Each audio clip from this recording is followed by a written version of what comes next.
And welcome back to another episode of TWiP Weddings. I am Bruce Clark, and once again I'm joined by my co-hosts, Mr. Robert Evans and Mr. Brian Caparici. Hey guys, how's it going? Good morning. Good morning. Good Doing morning, well. Good morning. So in a previous episode, I forget the episode number. They're all blurring together now, right? But we did talk about the importance of albums and the importance of adding album sales to your wedding products. So today we're gonna take a deeper dive into that process. We're gonna share kind of the creative side of it, how we go about actually designing the album for our clients, and share some strategies to make the process hopefully more efficient and more profitable. But before we get into the show, we want to remind you how you can participate in the show. We've got a bunch of different ways you can interact with us. First off, you can visit the website at thisweekinphoto.com/weddings, and there you'll find the show notes for each episode, which contain links to everything that we mentioned on the show. You can also leave your comments and feedback for us in the comments section. If you do have a question or a suggestion for a topic for a future episode, which, by the way, this show is inspired by one of our listeners who wanted us to kind of dig deeper into the album design process. So you can do that just by sending us an email. Our email address is twipwed@thisweekinphoto.com. Or if you prefer using social media, just add the hashtag TWIPWed to your post, and we'll keep an eye out for your posts there. And if you want to follow us and see what we've been up to, probably the best place these days is we've got a Facebook group. So we're at facebook.com/groups/TWIPWed, and new people are signing up there every week. And I'm seeing there's some discussions starting on there, and people are starting to ask some questions and contribute. So definitely join us over on Facebook. And we are also on Instagram. We need to do a better job on that. I know we say that every show, and then we don't, but we are on Instagram, so you can follow us over there at TWIPWed. I think I'm the only one that's represented on there. Maybe. You might You guys be. better Very well. get up there. So thanks, Robert, for carrying the flag. Awesome. So let's get into today's topic. And like I say, on a previous show, we talked about the importance of adding albums to the products that you offer. But today we want to take a deeper dive into more of the creative side of that process, share kind of how we go about designing and putting an album together for our clients, and hopefully we'll share some tips and some strategies that will make the process more efficient and, most importantly, more profitable for your studio. So, big topic, with a lot of ways we could kind of go with this, but I want to sort of ask both of you guys. You guys, I think, in previous episodes we talked about albums, and I think you guys are both big proponents of an album. For both of you guys, do all your weddings include an album? Like, do you do a wedding? Have you ever shot weddings where there's no album involved in the picture, or pretty much is it majority of your weddings with albums?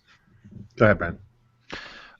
For me, we've got about 85% of our couples will go with a wedding album, and that's only because we do a fairly intentional way of presenting albums and of packaging our albums into our wedding collections.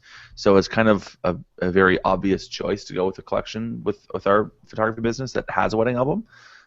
So yeah, I'd say 85%, and for those that don't, we usually try and push them up afterwards to grab an album. Okay, so you've usually pre-sold an album before you're going in. I think we could get into the whole business side of this, but I think if you don't pre-sell an album, the chance of you actually converting clients to getting an album afterwards is extremely unlikely. Yeah. For anyone listening that's gotten married before themselves, I got married 5 years ago, and I remember this like it was yesterday.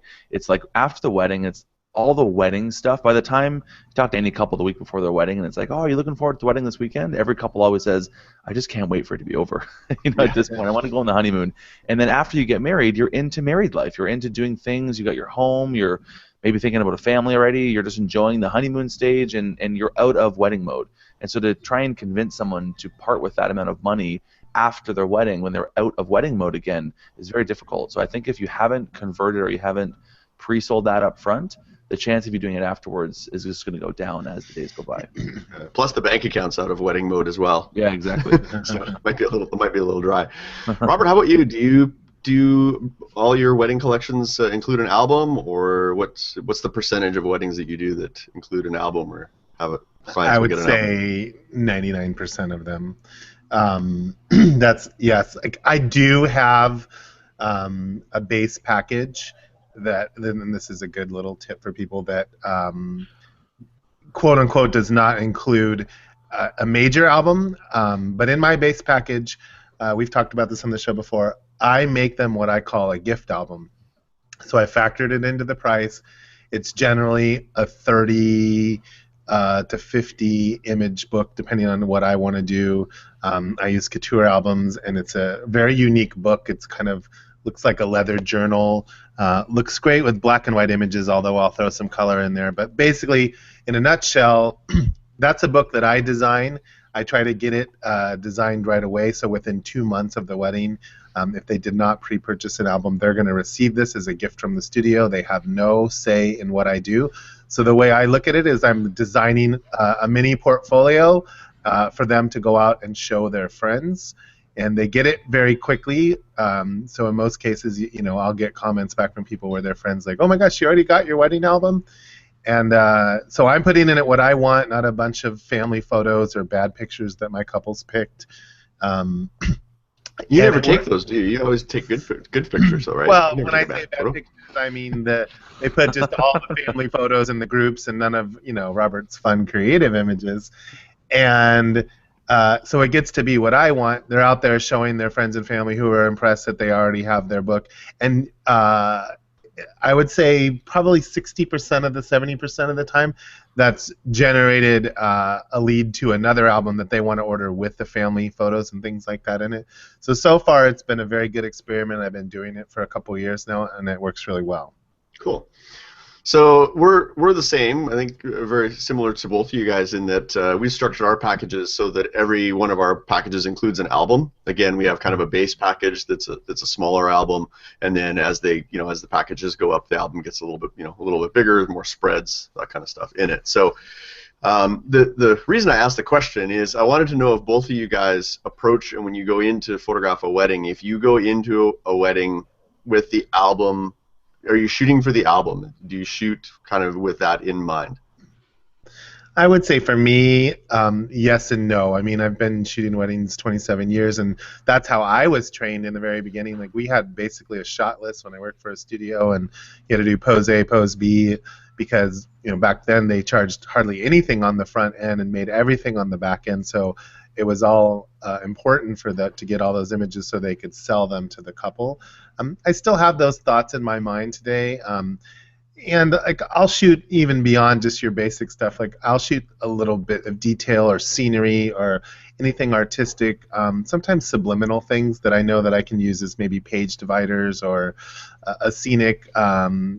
That will bring my clients back to that moment. It might be something at the hotel or the location that everybody noticed, but you wouldn't really think to photograph, and I'll use it in a page and I'll screen it back. And but I just, more or less, I would say I go to the wedding and shoot for me and what I want, and my artistic and get the family, and then I will create the album with what I am left with. Yeah, Brian, how about you? Do you kind of go into a wedding with that mindset of shooting for the album, or is it just something, an element that's in the back of your mind? I think, for me anyways, and again, this is just perhaps how I photograph, I think if I didn't photograph with the album in mind, I wouldn't be able to tell a very cohesive story in the wedding album. And I think I would encourage photographers to consider the idea of shooting for the album, because it kind of there's a great book, I'm sure many have read it, called 7 Habits of Highly Effective People by Stephen Covey. If you haven't read it, go up and pick it up and grab it. It's a classic. But one of his chapters in the book is called Start with the End in Mind. And although it is in context of a different thing, obviously he's not talking about wedding albums and that, but I think the bigger picture idea is that unless you know what you're doing with the photographs that you're making and taking on a wedding day, it's very difficult to actually then go ahead and follow through and build that unless it was built with the intent of, or it was photographed with the intent of it being presented that way. Case in point is something that I love to do by photographing for the album is do what a lot of movies and TV shows do so effectively, and it's something that maybe a lot of people don't even pay attention to it, although after I mention it, every TV show and movie that you watch, you'll probably realize it. And it's that whenever in a movie or a TV show they're transitioning from one scene to the next.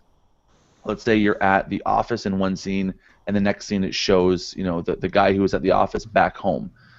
It doesn't just have a scene of him in the office, and then it flips, and all of a sudden he's in his kitchen cutting up carrots.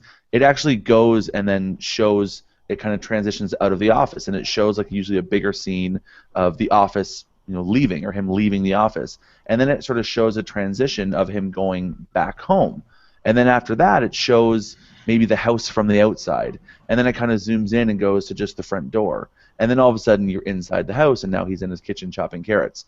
Now that is something that's so simple, and we see that in every single TV show or movie that we watch, and we don't often pay attention to it. But what it's doing is it's setting the scene. It's saying, okay, here's where we were, here's where we are now, and it's helping you in that transition to those two spaces. And if I don't photograph with the wedding album in mind, I could easily go from photographing the bridal prep in the morning to just all of a sudden start photographing the groom prep right afterwards. But if I'm photographing for the album in mind, then I'm going to photograph some bigger details of here's where the scene was, here's where the bride was getting ready, here's where the groom is getting ready, here's a picture of the room number, here's a picture of the hotel from the outside, here's a picture, a bigger, wider picture of the whole, prep scene of all the guys getting ready. And so when I do that way, when I photograph and I build that into the album, it makes for a much more cohesive story.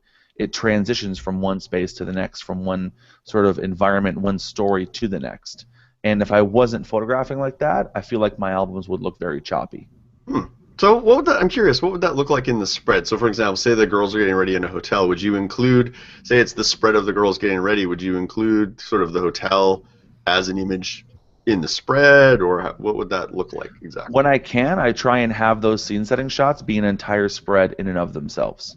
So I'll want to have like the overall of the church, the overall of the ceremony, the overall of what was happening around the ceremony. One of the things that I do now, I guess with this, that's actually the job of my second shooter. And we've talked about second shooters in a previous episode. But for me, the whole point of a second shooter, it's actually my wife. And I literally say, I'm focusing on the people. Whenever I'm photographing a person, I want you to look around, see what's around that is part of what makes this environment where we're at today, and photograph that. So if I'm photographing a ceremony outside in a vineyard, I tell my assistant, my second shooter, to say, go around and photograph everything that makes this particular location unique. Photograph the grapes, photograph the vines, photograph a bigger picture thing, get up and photograph the winery from the inside, shoot some of the bottles, shoot anything that makes this unique. And so I'll put an entire spread together before the ceremony that sets the scene. So you're going from the groom prep to all of a sudden now you've got these beautiful landscapes, all these macro shots, these great images of a vineyard, and then all of a sudden in the next spread, the couple's getting married in the vineyard. So it just helps to transition that and set the scene for the next spread. Excellent. Would you do that if it was, say, not a very interesting place? Say they were getting ready in like an ugly church basement or something. Let's say it just wasn't a very aesthetically pleasing place where they were getting married. Would you still... Yeah, I would. Yeah. I may not have a full spread of it, but instead I would have details of the boutonnieres, details of the cufflinks, of the groom's rings, of the suit, of the bow tie they're wearing, of all the little things that make their wedding unique. I kind of like to look at it and say, what makes this different? Why did they choose this? What's happening right now that is special to them? How can I photograph it? If they're just getting ready in the church basement by default because they didn't have a better location, obviously the church basement is not very important for them, but what can I photograph that would set the scene for this moment, for this part of the day that is important to them? And then how can I make that a part of the wedding album? Cool. Robert, how about you? Do you a similar approach with you in terms of the environments? Because you're probably shooting some really beautiful locations with your clients. Yeah, that's what, I mean, kind of what I said is exactly what Brian said. He just said it in more detail. So those are the things, for instance, if I'm shooting destination, yeah, I'm going to shoot scenic shots around the property, or even on my time off and my travels, I go into town and I do some personal time. I might even incorporate some of those images back into the book. And then another, which made me think when you guys are talking, a technique you could use, let's say you go back to that same basement scenario.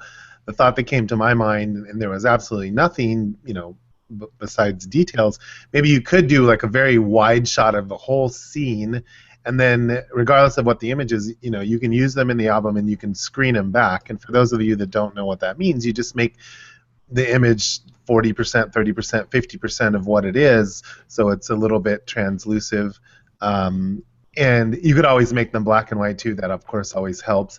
But it's just another way. If you don't have something that's like really beautiful, and even if you do have something that's beautiful, sometimes screening it back a little bit, works really well too. It's just a little bit more artistic edge, other than just having a bunch of images throughout the book that are 100%. Sometimes it breaks it up a little bit, adds a little more artistic design to it.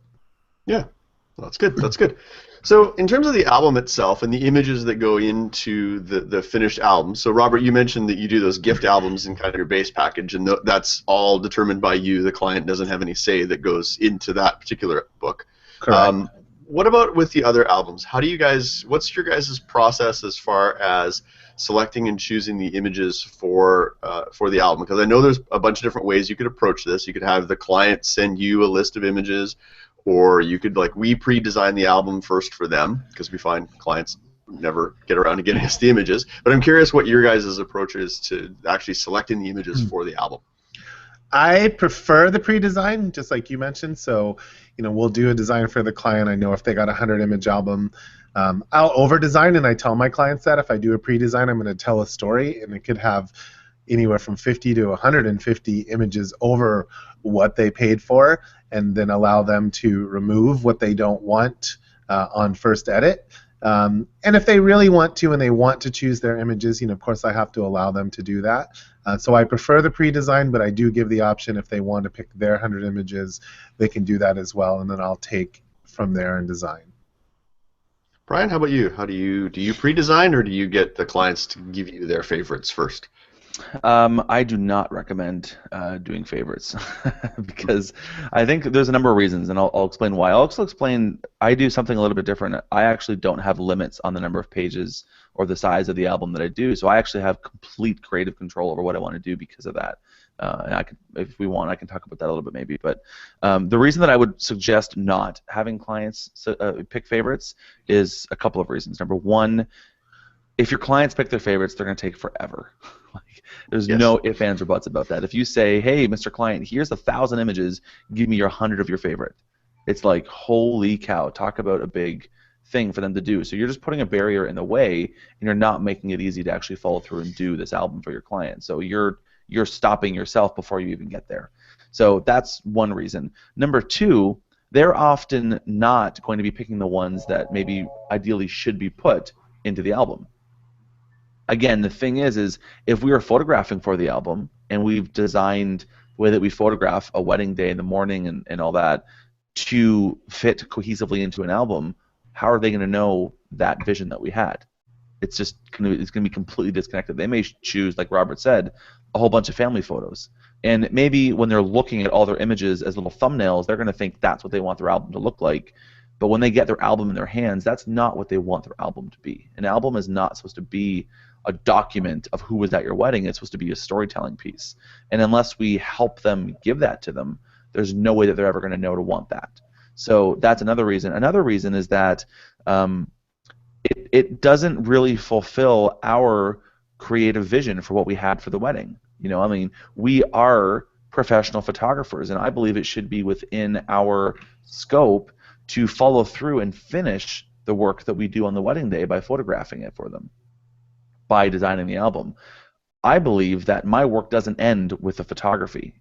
My job of being a wedding photographer is to tell the story of a wedding day, and an album is the finished piece of that. So how am I going to have their input on that if it's supposed to be my creative vision? That's part of what they're hiring me to do.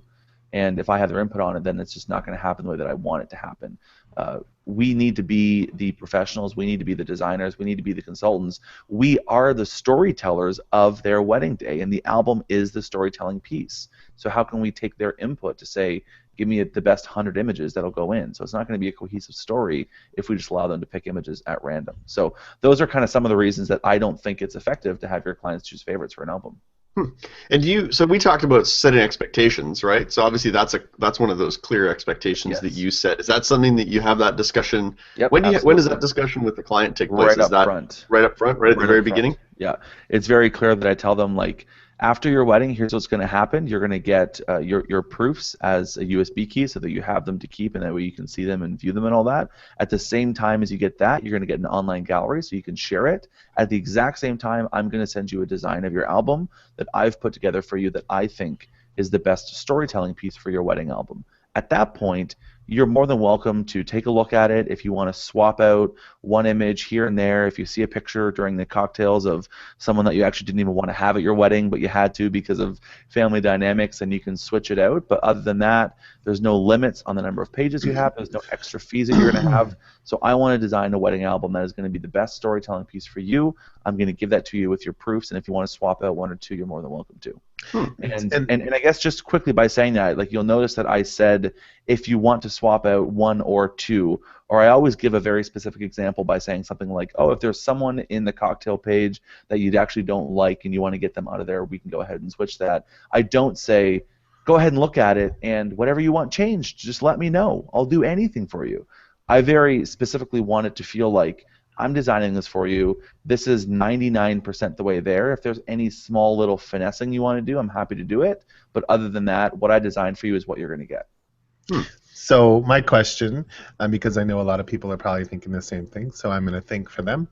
You started off this conversation by saying you don't limit what you put in the album. So yeah. As a photographer, and we all understand, so that's perfect. You don't have to worry about the client wanting to cut pictures because it's a dollar amount. They're like, oh my gosh, I'm spending a fortune on this album. Yeah. Is there any limit whatsoever? Do you have a limit to the changes? You suggest one or two. So explain sort of now that end, because I think that's intriguing to people. Yeah, no. So I like the only limits, and I guess I tell couples, the only limits are the physical limitation that I have for my album manufacturer. So if I physically can't do more than 32 pages with the thick pages, I'm just physically limited by what my album company can do. So I don't limit them in anything other than what I'm limited to by my album company. And in terms of revisions and back and forths and all that, I don't think that we need to be implying extra fees for more revisions and those kinds of things, because the way that I do it in doing this unlimited album is I've actually never had a couple that had more than 2 revisions on an album, because they're not tying it into a price that they have to pay extra for. They see this album, they love me, they've hired me for the work that I do, they're obviously very connected with my style, and I've designed it in a way that really cohesively tells the story of their wedding day. They're not going to look at it and be like, I actually don't want pictures of the groom prep in there, so can we go ahead and get rid of that? Because for them, they love it, they're happy with it. Right. So I don't need to have that back and forth. If you're transitioning perhaps from where you are to getting into that style of doing a wedding album, you may need to sort of have those kinds of expectation conversations with your clients, because maybe it wasn't implicit up front that that's the process that you go through. But I think eventually the place we should get to should be where we're not nickel and diming people for things like revisions and back and forths and things like that. I charge a lot more for my albums than most photographers do, because it's an unlimited album, and because I need to consider the fact that that album could get really big and really expensive for me. I need to consider that when I'm pricing it, but in that pricing I also consider that there could be a few rounds of revisions, so I've just built that into my pricing. So how many images does that album, that unlimited album, typically end up being? Typically, or spreads, or from 130 images to 200 images, depending on how much the coverage was. And then in terms of spreads, I'm usually finding, for the way that I design and the way that I photograph, I usually end up around 28 spreads, roughly speaking, plus or minus a few here and there, depending on the coverage. Right. So when you've done your pricing on that, then, so you've sort of figured out your average, right? Yep. And then so you base it and say, okay, this is my average cost, ends up being X. Yep. If an average album, let's say, is what, 20, you said 28 spreads? Yep. So you're probably going to have some clients that wind up with like 22, 23 spreads, and some that wind up with 32 spreads, and it just kind of works out in the wash that you'll make a little bit on some, more on some weddings and a little less on others.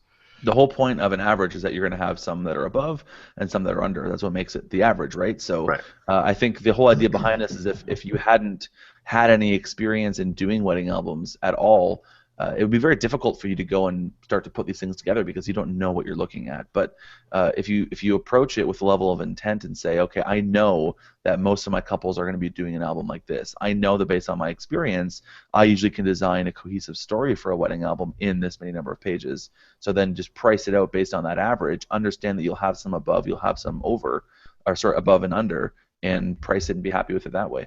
It's like an all-you-can-eat buffet. Exactly. Some A very big expensive all-you-can-eat buffet. Yeah. Well, and here's something that I think that photographers need to consider. So again, if you're thinking about doing it, I think it's a brilliant idea. You sort of alluded to it, Brian, in that you need to figure out if you're pricing this, if you completely maxed out whatever album company you use, the biggest book, what's that going to cost you? So you want to figure out what you're going to charge for this book based on if it's the most expensive it could possibly be from your album company, and then figure out your price from there. So, if they max it out to 200 or 30 spreads, and that's all your company does, and that's what you can do, and that costs you $800, then you need to decide, what your price is going to be from there, and then I assume you set like one solid price for your books, Brian. It's $3,000 for a wedding album or whatever that figure is. And you go from there. But the way to sell that, of course, is it's $3,000 for an album, but you could probably, it's unlimited. You can have up to 200 images. As myself as a photographer, I don't nickel and dime you, and I'm sure you use that as a sales point, like other photographers do. It's a really great tool, and I think, again, like Brian said, and then it goes back to my similar, like how I do that gift book. If they didn't want an album and just got my base package, I would say 80% of my clients always get albums in a bigger package. But I'm doing exactly the same thing. I'm designing the book how I want it to be, and there's little changes. Now that of course it's going to be family and stuff, and there's going to be little changes because there is no monetary value, or they don't have to worry about, oh my gosh, this is going to cost me a fortune. And I think, in the long term, if you think about it. If you have like a 100-image album package and you hope, each time that you sell a little bit more, but you look at your sales figures of how many people go over and how much they go over, and yes, you're going to have that one client that puts 200 images in the album and you go cha-ching, but you're going to have the typical client put, 10 to 15 more images in it. And you average out that if you looked at it this way and you're like, I'm just going to charge $3,000 for an album and they get whatever, and you figure that price is $800 or even maybe $1,000 more than you're typically getting, you're going to make more money over a long period of time. You just have to let that, that way of thinking go of selling individual images after or page spreads, etc. Yeah, my thought process with it all is, and this is really a fundamental belief in how I price things, is I want it to be fair. I really don't think that we need to be unreasonable with what we're doing as photographers. And so in pricing my album, you're right. I price it to be the average, perhaps to the higher end of the average, to make sure that I'm covered in all cases.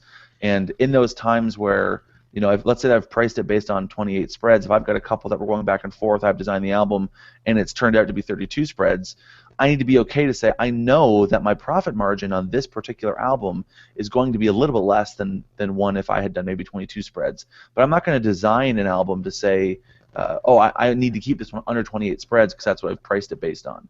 I know that it's going to be plus, it's going to be minus. I just want to be fair with it. Also, if you've priced things properly and if you've got your profit margins built in, that doesn't mean that you're going to take a wash on it. If I've priced an album at 28 spreads and I'm designing one that's 32 spreads, that doesn't mean that I'm losing money. It just means that my profit margin is a little bit less. But in the albums that I do where it's 23 spreads, my profit margin is a little bit higher, so I'm fine with that. That's an interesting approach to things. We do it a different way. So I'm curious, what are there any kind of upsells or ways to what are the options that clients have if they want, like, is it just simply a bigger size of an album, or are there some options with the album that they can sort of add on afterwards, or do you just offer one?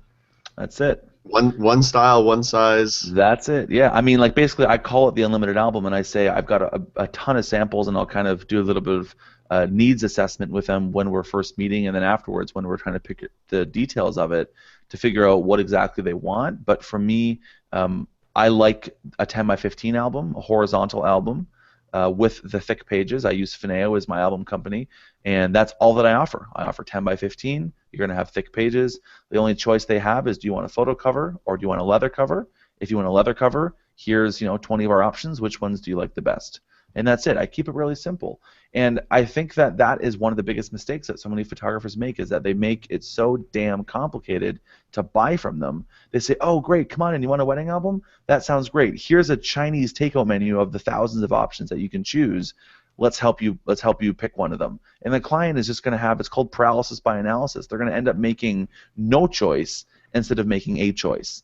And so I think that we need to make it easy for our clients to buy from us. And by doing things this way, I'm saying to the client, listen, I'm a professional photographer. This is what I do for a living. I've photographed hundreds of weddings, and I've designed hundreds of wedding albums. Here's what I know to be the best option. Now, if you want to customize it to have a different leather, to have, if you maybe say that you really love square albums, okay, maybe you can convince me, but 99% of my couples go with a 10 by 15 horizontal album because it's all that I show. Robert, how about you? What do you offer in terms of options to your clients, and how does that impact when you're designing and laying it out? Similar to Brian. Robert, 1 second. You're kind of siloning in the Google Plus Hangout, so maybe if you want to exit and just come back in, and we'll see if that clears up the audio. You're sounding a little robotic.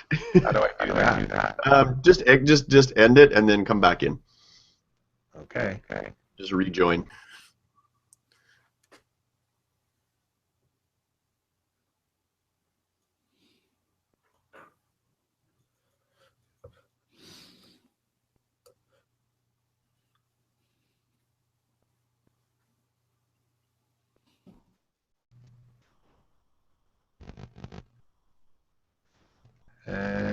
Down. It's the same. Yeah, it's still siloning on the Google Hangout part. Oh, maybe it's not on the Zencaster. Okay, we'll keep going, and hopefully it sounds good on that. I wonder if you just unplugged your mic and plug it back in again.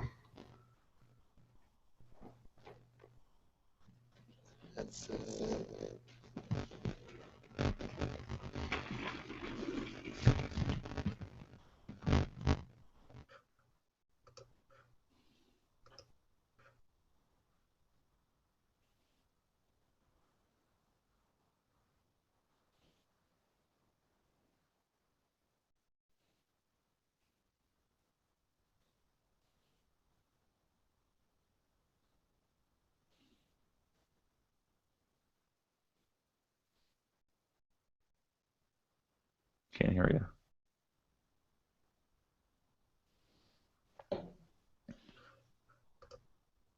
Here we go. Nope, no, that was Bruce. I heard. Sorry. Yeah, that was me.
No, still can't hear you. Try exiting the Hangout and come back in again now that you've plugged your mic in and out.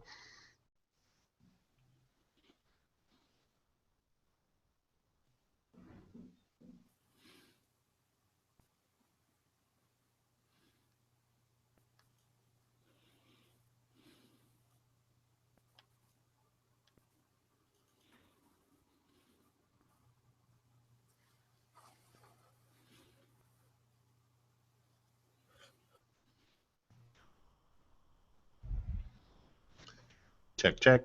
That's There we better. go. Okay. So just ask the question, and we'll just tell what's his name to pick it up from here. Yeah, Russell can edit this part. So I was curious, Robert, kind of how you approach things with on the album side of things. Do you offer the same side, like just one kind of take on the album, or do you offer options, or how does it look on your end? Much like Brian, I use one album company, one product. I show one product. I use Couture. And I've just basically done it on a number of images. A lot of people will do credits. I've always done kind of a number of images. And then my clients do tend to go over anywhere from 20 to, I mean, I'll sell books with 200-300 images in them sometimes, but that's kind of the clientele that I have. But I like Brian's approach to it. I mean, keep it even more simple. Just make up one price for a book. And I think that's kind of what I've started to do with the gift album. That's why I did that experiment on giving them a book. And, you know, so if they don't, you know, if they get my base package and they don't want an album, or, you know, it's usually because of budget, I wanted to be able to give them something. I don't want them to walk away with nothing. I mean, I'm a firm believer in having a book. And in today's world, it is the one, you know, place where I can make a little bit more money after the fact is my album. Yes, I get a few reprint orders, occasional wall portrait, things like that. But the album, and again, to the photographers that don't sell them, it is definitely a way that you can make money by offering it, you know. And first and foremost, you just need to have samples and examples in your studios for them to see, feel, and touch, or when you go to your meetings, because if you don't, it's going to be hard to sell them. Well, I want to ask a question about your samples then. So, Brian, you mentioned you have some samples. Robert, you've got some samples. Are those sample albums, are they a collection of weddings, or do you show full weddings and have a few different ones in different locations? What do you guys do with your samples? I have both, in that I have one book that's like, quote unquote, my portfolio or my book. Again, I like to describe the Couture book as it looks like a book you purchased in a fine museum bookstore. It's very fine art, very, you know, 10 by 13, nice paper, nice pages, and those are the same albums that I give to my clients. So generally I will let them look at my book of 200-300 images portfolio, and I also have, of course, full wedding albums so they could sort of envision what their book would look like in there. So I show them both, yes. Brian, how about you? Repeat the question again, sorry. So in terms of your sample albums that you show clients, what do those look like? Are they just duplicates of albums that you've done for other clients, or do you design specific albums separate as samples that are like a best of Brian Caprici photography? Or Yes, no. So I only do copies of albums I've already printed for couples. I do it for a number of reasons. Number one, it saves me time. I don't have to go and design and retouch whole new albums. Yeah, good point. We're talking about being efficient and profitable. Right? That's one Yeah, way. absolutely. Number two, I make a point of saying this is a copy of the album I did for Amanda and Dan last year. And so now it sets the expectation in this new client's head, okay, wow, this is what a client actually gets. This is what I can expect to get. And it's kind of a way of enforcing social proof to say, this is what I do as a business. When you hire me as your photographer, you're going to get an album. Here's proof. Here's an album that somebody got last year. So it kind of does a number of good things. And then also, it sets the expectation in their head of this is what a real album will actually be designed to look like. Because if I was just to say, this is one of my sample albums, maybe in my sample album, I've got a lot, more bigger images in it, for example. And then when the client gets their album design, there's a whole bunch of small images in it. If they don't understand that what they're seeing is what they're not getting, that's going to be a really difficult conversation to have with them. Whereas when I show them something that is a copy of something that somebody else has already had, it's very simple for them to say, okay, this is what I can expect to see when I get my album design. Nice. And how often would you recommend photographers update their samples and get new samples in? Okay, do you want the answer that photographers want to hear, or the answer that photographers should hear? Should hear. They should hear. Okay. We are cutting edge here. Yes, okay. I think photographers should have something like 10 to 15 sample albums in their business. It's dramatic. Very dramatic. But I advise of that for a very specific reason. If I'm meeting with a couple and they're getting married in a vineyard, and I only have 1 or 2 sample albums, and they're both in a church, The way that I'm going to be able to talk and relate to that couple in terms of their specific wedding is not going to be very great. I'm going to be like, oh, that's wonderful. Getting married in this beautiful vineyard. It's an outdoor ceremony. You're having an outdoor candlelit reception. Let me show you a church and a reception hall. Right. There's a huge disconnect. So now all of a sudden I'm not speaking to the need of that client. Maybe they're going to look at my photos and say, ooh, they looked really dark. Well, yeah, it was in a church, so it was really dark. Right. So And they they're can't gonna, picture themselves in that they can't setting. picture themselves in that setting. You know, so I tell the story and I use the example of when you are looking around to test drive cars, if you're looking to buy a car, and you go in and say, I'm interested in the Volkswagen Tiguan. Do they take a little scale replica of the Volkswagen Tiguan and slide it across the table and say, here you go, no need to test drive it because here it is right here. You can just open the doors in this little scale model and it's got a sunroof that it retracts and everything? Of course they don't do that. It's ridiculous. They let you visualize yourself in their product. I think that we need to be doing the exact same thing with our wedding albums. So what I do is I actually have more like 25 sample albums. I'm a nut because every single time, not every time, but whenever I've got an album that I'm designing for a client that I'm thinking, you know, this is a wedding that is different, it's unique, it's something that I want to show future clients, I just order 2 copies of it for my album company at the time that I order their main wedding album. And so now I've got 25 albums to choose from, so if I'm sitting with a couple that's saying getting married at Queen's Landing, when it comes time for me to show them an album, I will literally pull a wedding from Queen's Landing and only show them that album. So now I can speak specifically to the needs of the couple that's in front of me. Interesting.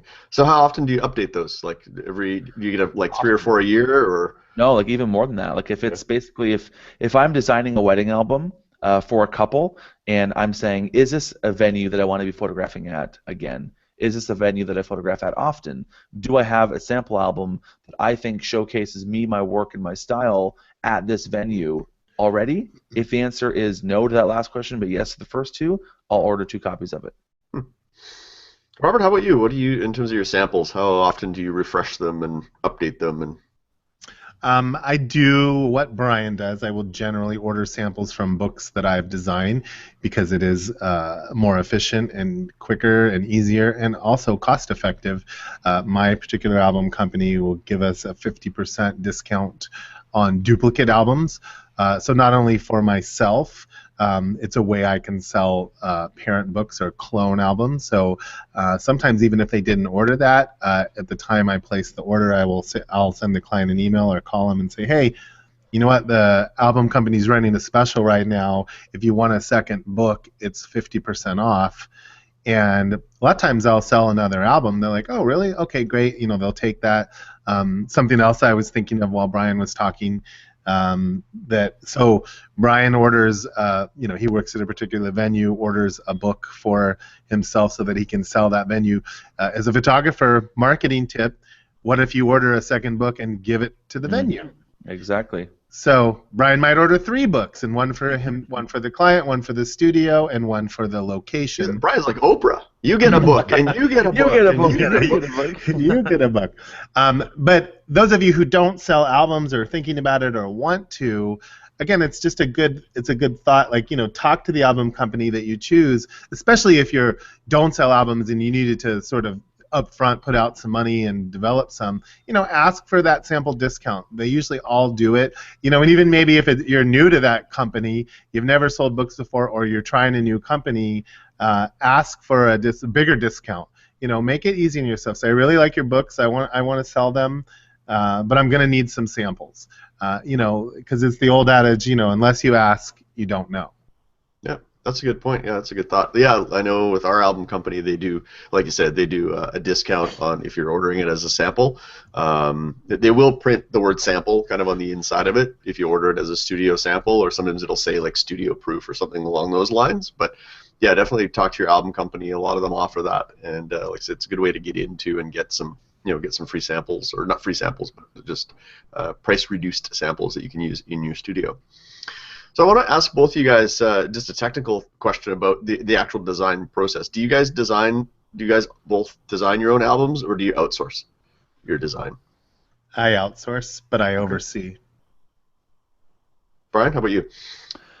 I design my own. part of that comes in I think outsourcing is a great option. We've had Melissa Jill on the podcast before, and she runs a great company that you can outsource to, and I think that's a really great option for a lot of photographers. For me, in my approach to photographing, sort of as the way that I've described it already here in our chat, I believe it's an extension of the storytelling that I do.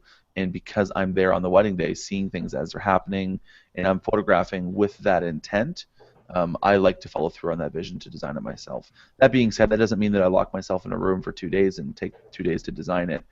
I use Adobe InDesign for my designs. I've gotten very quick at designing with it, and I haven't ever designed an album that has taken me more than an hour to design. So it's a very efficient process.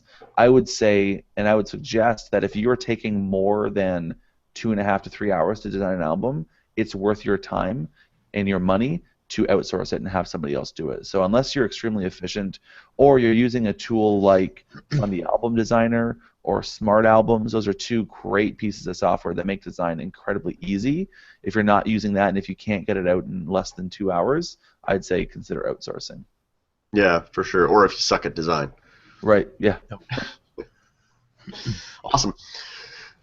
So I think before I wrap it up, I just want to you talk a little bit about the process that you go through in terms of, like you say, getting those changes in from your clients, if you allow them to make changes to the albums, and then kind of how do you deliver the album, and how does that process? What's that look like in terms of the end game of getting the client, their album? Robert, what do you do? How do you go about do you let your clients, obviously in the gift book they don't get the choice, but with the other albums I presume the clients have some input in terms of what ends up in the finished album? Correct. I mean, again, I always do what Brian does in the sense I really push for the pre-design, but I'm just flexible if I have that client has a little more control issues where they want to choose their images. I will allow them to do that, but I will still then, after that point, like let's say they just picked their 100 images, I'll still over-design the book a little bit. I'll throw things in there that, especially if it's a family portrait-heavy book, I'll throw in some of my artistic shots, and it's like, oh, I thought this helped. What do you think? You can always pull them out if you want. So I still always kind of push that envelope a little bit. And then with the delivery process, it depends on, my clients are all over the world typically. So a lot of times I am shipping to them, but the album company has really nice packaging. So when it arrives, it's in a nice velvety type bag, and of course packaged well. And if they're local, then I like them to come in and deliver it in person. I think that's one of the things that I kind of miss the way photography's gone. We used to all just kind of probably do local weddings within our town or cities, and some of us still do, but I really miss that interaction with my clients coming in the studio, and the joy I actually get to sit there and watch them flip through their finished album, because it is completely, that reaction when they see them in a book, that's a very common comment, is like, oh my gosh, it looks so amazing in a book. The pictures look so different. They look so much better, And again, it goes back to just why we sell books. It's sort of that like tangible touch, tactile, experience that, we've lost a little bit with the advent of digital. Mm-hmm. Yeah, absolutely. You mentioned with your clients that are around that kind of don't live in your area, do you get the album first sent to you to kind of go through it, make sure there's no issues, and then send it out, or do you just... I don't. For simplicity's sake, I drop ship it to them. Yeah. We've done approvals. We've looked at it. I really have a lot of faith in my album company. I know how they're delivered. And I think I have yet to have anybody complain or send anything back or make a comment so far. So I've got a good track record. But with that said, I kind of do miss that whole delivering it to my client thing. Yeah. Brian, how about you?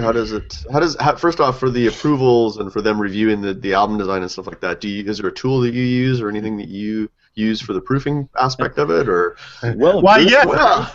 Well, Bruce, let me tell you about the tool that I use. I'm so glad that you asked. Okay. That's funny. Well, one of the biggest, for the longest time, for many, many years, I actually just did it where after I would do the design, I would email my couple a PDF and I would say, here's a PDF of the design. Go ahead and the whole thing if you want changes, feedback, that kind of thing.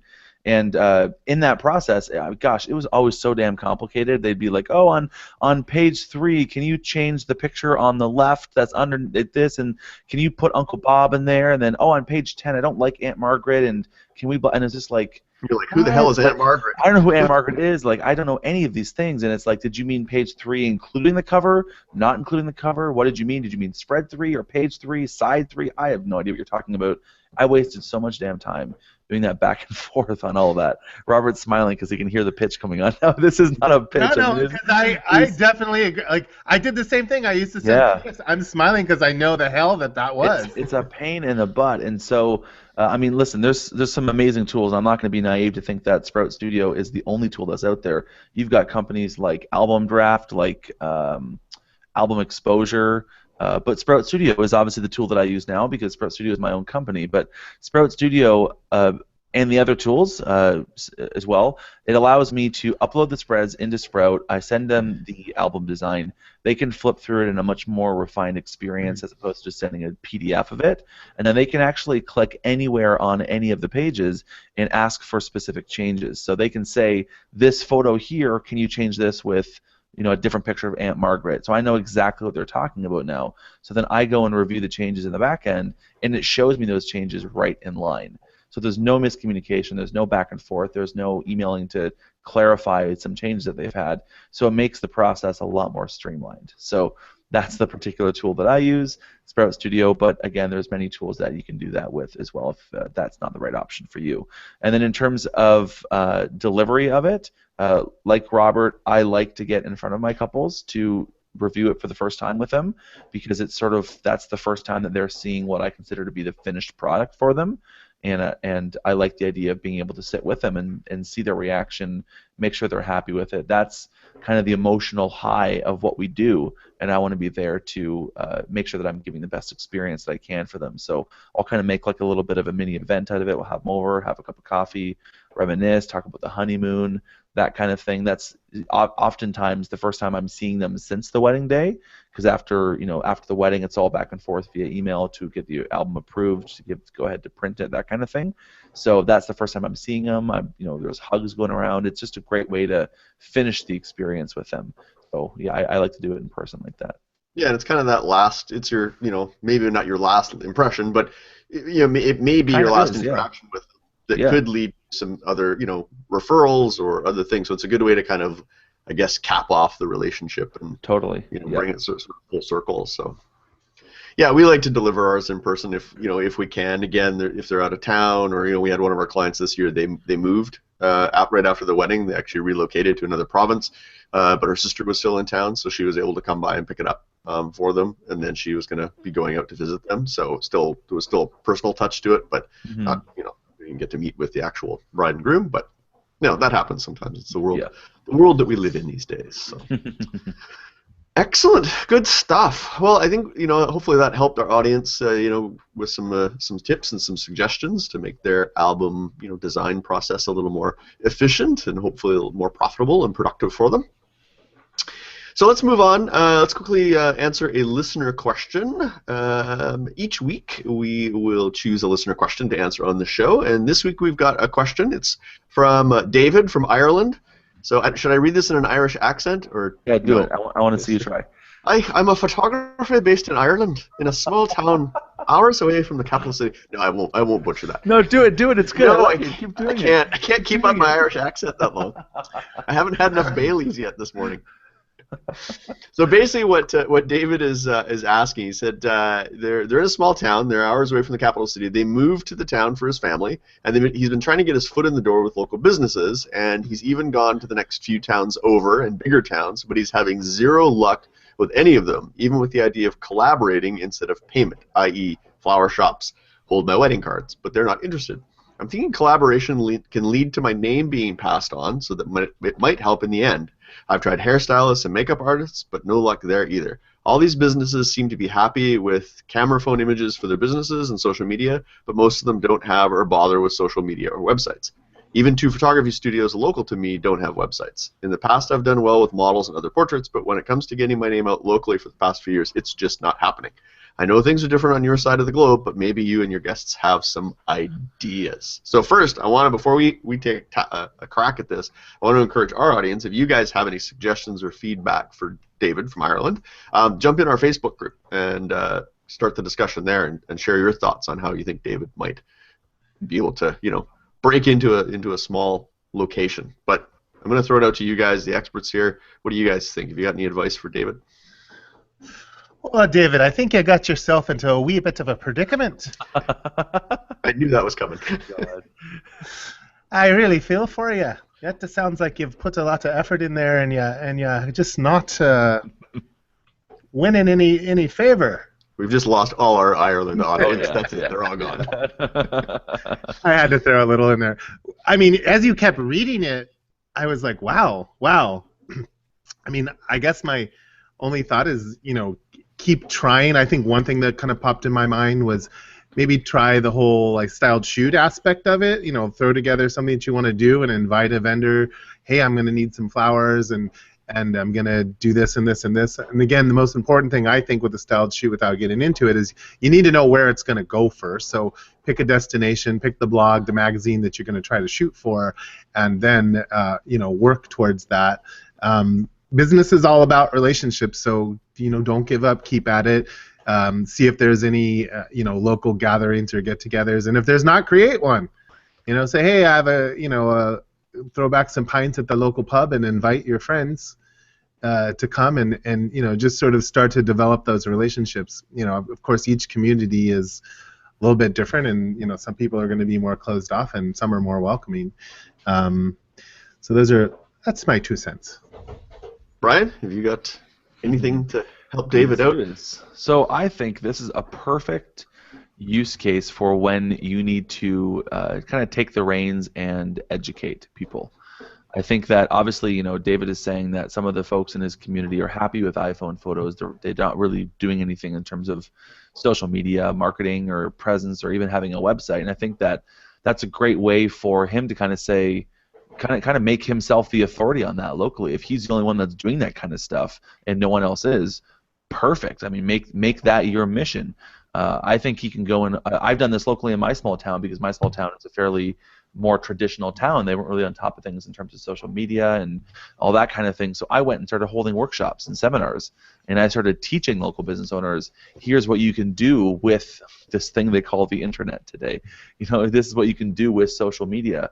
These are what you can do with great images on your website, and educate people and be that person that everyone else in the community goes to in terms of the business community, that they go to say, wow, this guy David really knows what he's talking about. I really value everything I've learned from him. And obviously next time that they need photographs done, they're going to go right to you. You could almost lead them to say, here's a use case for using social media. Here's a use case for how websites can be effective. Oh, and here's a use case for photography and having great images on your website and using it in social media. Oh, and by the way, here's a great promotion that I have for you guys, for everyone that's attending the seminar, if you want to kind of take things to the next level. So I think that this is a great opportunity for David to take what might be a bit more of an older-fashioned business mindset in his community and really kind of refresh them, and he can be the leader of that refresh and the authority on it in his local area. That's what I would recommend doing. Excellent. Well, great suggestions. And like I say, if our audience has some suggestions for David, feel free to jump into our Facebook group and add your thoughts to the matter, or you can comment on the blog post for this episode. And of course, we want to hear from you. So if you have a question and want to have your local accent butchered by one of us, feel free to send it in. Please, somebody from Scotland, send us a question. I do a really good Scottish accent. We want to hear Robert's Scottish accent. And Brian, what accents do you do? What countries can we represent? I'm not good. I can do Canadian. I can do Canadian. That's Canadian. Okay. So you guys do Canadian really well. We do pretty good. So if you want to send us a question that we might answer on the show, just head on over to thisweekinphoto.com. You can leave your question in the comments for this episode, or just send us an email at twipwed@thisweekinphoto.com. All right, before we wrap things up, let's quickly go through our picks of the week. Each episode, we will share a photography-related item that we think would benefit wedding photographers. Picks can be anything as long as they are somehow related to photography or the business of photography. Who wants to go first? Who's ready with their pick? I have a pick. Bruce, you go first. Oh, I'm gonna go. Okay. So my pick this week is actually related to the topic, which is album design. and it's the tool that I use. It's the Fundy album designer. Brian mentioned it as well. It's one of the tools that's out there. So I've been using Fundy for a few years now, and it's a great tool for designing albums. So if you find InDesign a little too overwhelming, I know a lot of people have the Creative Cloud or the Creative Cloud Suite, so they have InDesign as part of it, but if they look at it and it's just like, no, it's too much, Fundy's a really, really awesome tool. You can design an album literally within, a half an hour. I could sit down and design an album. And then it's fairly simple and interactive to just change and swap the design out. They also now have their own proofing solution that ties right in with Fundy Designer, so you can upload the design to a site, send the link to the client, they can go in and make their changes, and then you see that all right in the software and in the interface. And then they're integrated with a lot of labs too, so you can send your album right straight from the software to your lab, depending on the lab that you work with. Unfortunately, they don't work with my album company yet, but hopefully soon. And so it's a great tool if you're looking for something to help with album design. So that's Fundy Album Designer. I'm so glad you didn't say Smart Albums. Oh, there you go. Is that your pick? I've actually done this pick before because we've talked about it, but exactly what Bruce said, Smart Albums is another alternative. I do use Smart Albums in my own business or for our own design team. It's the same thing. It's amazingly simple, especially if you have about 100, 150 images. You could literally design a book in probably 20, 30 minutes. Once you're up and running the speed, there's really no learning curve. You can pick it up right away. It's really a great way to do that, and just like Fundy, it has an in-app or in-software approval process where the client gets an email, they make the comments, you make the changes, and then it goes right back to them. And of course, too, just like Fundy, it connects to many different album companies. I told you I work with Couture, so it connects to mine. So you basically start the process up by selecting your album company, which automatically has all the templates and designs and those type of things, your parameters, and you can go. So there's a lot of great products out there. I think those are two of the most simplistic ones, but I don't know about Sprout Studio because I haven't tried that yet. But I need to look into that as well. Yeah. So Sprout Studio is not designed, just I guess to be clear. So it's not to design the album, and I've used both Fundy Album Designer and Smart Albums. They're both amazing tools. They've each got their pros and cons, and so I would actually endorse both of those. I think both your picks of the week are great picks and very relevant for today. I feel bad that mine isn't anything necessarily related. But my pick of the week is where I was last week. I was speaking at Canada Photo Convention in Toronto, which is a wonderful Canadian conference, first of its kind. Every speaker was from Canada, so that was super cool because go Canada. That's very rarely the case. So I think that's a lot of fun. And Jasser and Twyla and the crew over at Canada Photo Convention are running incredible. They're doing a really great job running a refined conference that focuses a little bit more on the business end of being a photographer than it does necessarily just on the actual shooting, lighting style of being a photographer. And one of the things I loved most about it, both as an attendee and as a speaker, is it was a single track setup, meaning that everyone watched everyone speak. You didn't have to choose to go to this speaker or this speaker. So you had 250 people in the room that all got to watch every single presentation. So it kind of led, as a speaker, to having more people in the room and being able to inspire and teach and coach more photographers. But then as a speaker, I then got to watch all the other speakers, which was really cool. So I liked that kind of process, that workflow. I think they're doing a really great job in kind of leading the change in education and workshops for photographers. And they've got 2 conventions a year. One is coming up in April in Vancouver, April 5th to 7th, 2016. That's in Vancouver. And they're doing Toronto again. You're going to be there? I'll be there. I'm going. Yes, right on. We'll be there as well. We're sponsoring it for Sprout. So nice. I'll see you there. And October 4th to 6th in Toronto is when the next one is next year. So CanadaPhotoConvention.com is where people can find more info. Robert, you should come up and hang out with a bunch of us Canadians. You should. Could I get a free pass? Oh yeah. So anyways, that's my pick of the week. Canada Photo Convention. With that U.S. dollar exchange right now, it's like getting pretty free much pass, is free. Yeah. Right? It's pretty much free, right? I don't know. I just have issues. They always look at me funny at the border. They're like, "Why do you want to come into this country?" Nice. I hear the after parties are quite good at Canada Photo Convention. As well, it was fun this year. It was like lower key in Toronto because there was less people, but it was still a lot of fun. Yeah, I'm looking forward to it. I'm going for my first time, and I'm going to try and have Jasser on actually in a future episode to talk a little bit more about it and also his other business, photo booths. Yep. So that'll be a future little tease. Cool. Awesome. Well, I think that brings us to the end of another episode of TWiP Weddings. So once again, we want to thank our sponsors for their support and remind our audience to send in your questions for the show and share your thoughts by commenting on the blog post for this episode. So what's everybody up to in the next little while, and where can our audience go to keep up with everybody? Mr. Evans, we'll start with you. Well, up to just got back from Photo Plus, which was awesome, and shot Zeitgeist. I think I mentioned that before, which was great.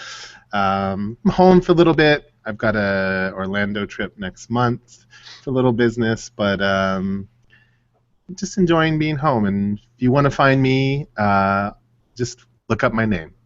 RobertEvans.com is my website. At Robert Evans is TWiP, not TWiP. Well, you can find me here on TWiP. Yeah. At Robert Evans is Instagram and Twitter, which was I was trying to spit out. Facebook, you can find me. My Facebook page is Robert Evans Studios, and that's it. That's all you need. Excellent, Mr. Caparici, what do you got going on, and where can people find you? Since we last did an episode, I was down in Orlando myself, speaking at a real estate photography convention, which was kind of fun. Totally different than the wedding and portrait space that I normally speak in, but it was interesting. And one of the things I learned is that photographers, regardless of the specialty or genre, all have the same challenges. So it was nice to sort of see that, you know, we're not in necessarily our own silo with the problems that we have as wedding photographers. You mean we're not special? We're not special. We're not special. Yeah. There's something that Jerry Gionis says in some of his workshops, and he says, "You're special just like everybody else." I love it. You unique little snowflake, you. Yes. So I was there speaking in Orlando at a conference. I was speaking at Canada Photo Convention last week. In 2 weeks, I'm speaking at the VizTech conference convention that they've got, the big trade show. So that'll be kind of cool. And we're launching Sprout Studio this November 4th. So a week from today, which is when we're recording it, but obviously by the time this comes out, we'll have launched. So this is like the public launch. The big public launch, one we've been talking about for 7 months now. So it's a very exciting, and it's crunch time over here at the office. So if anyone's listening and wants to get in and try it out, we do have a trial. They can just visit getsproutstudio.com. And other than that, all my education lives over on sproutingphotographer.com. It's where I write and have a podcast about the business of photography, and would love to have any of our listeners over there. Excellent. Good stuff.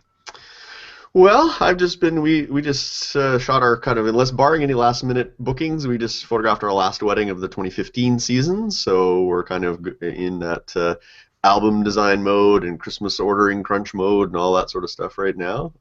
Had a chance to take a little break and go out to Ottawa and actually go to a wedding as a guest, which felt a little strange. I didn't even remember how to be a guest at a wedding anymore. That was interesting. So that was kind of fun.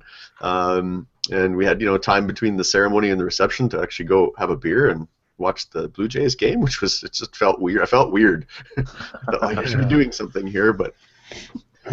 So that's what we've been up to. But if you want to find us, you can check out our website, momentsanddigital.com. There you'll find links to our blog where we've been posting most of our recent weddings and engagement sessions. You can check those out.